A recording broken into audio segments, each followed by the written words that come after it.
এক ঝাঁক প্রতিভাবান ক্রিকেটার থাকলেও আন্তর্জাতিক ক্রিকেটের সময়টা একদমই ভালো যাচ্ছে না পাকিস্তানের। সর্বশেষ ওয়ানডে বিশ্বকাপ থেকেই ব্যর্থতার বৃত্তে ঘুরপাক খাচ্ছে দলটি।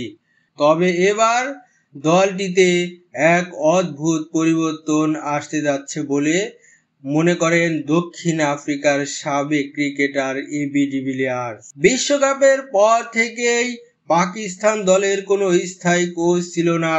লম্বা সময় আপদকালীন কোচ দিয়ে কাজ চালানোর পর অবশেষে সাদা বল এবং লাল বলের জন্য আলাদা আলাদা কোচ নিয়োগ দিয়েছে পাকিস্তান ক্রিকেট বোর্ড। সাদা বলের কোচ হিসাবে ভারতের বিশ্বকাপ জয়ী কোচ গ্যারি কারস্টেনকে নিয়োগ দিয়েছে পিসিবি। আগামী মাসে শুরু হবে টি-20 বিশ্বকাপ। কারস্টেনের নেতৃত্বে এই টুর্নামেন্টে এক অন্য পাকিস্তানকে দেখা যাবে বলে মনে করেন ডিভিলিয়ার্স।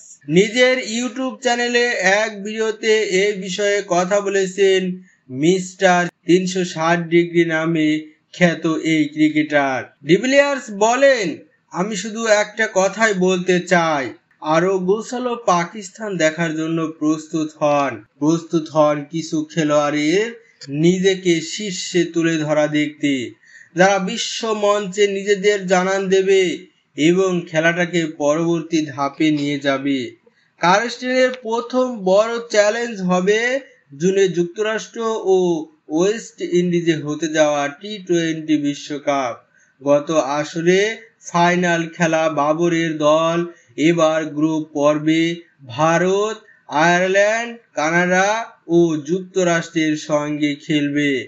এরপর সুপার 8 পর্ব পেরিয়ে পাকিস্তান নকআউটে উঠবে বলে আশাবাদী দক্ষিণ আফ্রিকার সাবেক অধিনায়ক।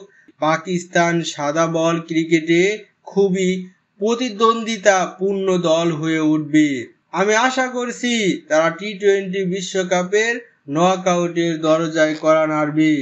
ভারতকে বিশ্বকাপ জেতানো কারস্টেন নিজের দেশ দক্ষিণ আফ্রিকারও কোচ ছিলেন। সে সময় দলের অধিনায়ক ছিলেন ডিভিলিয়ার্স।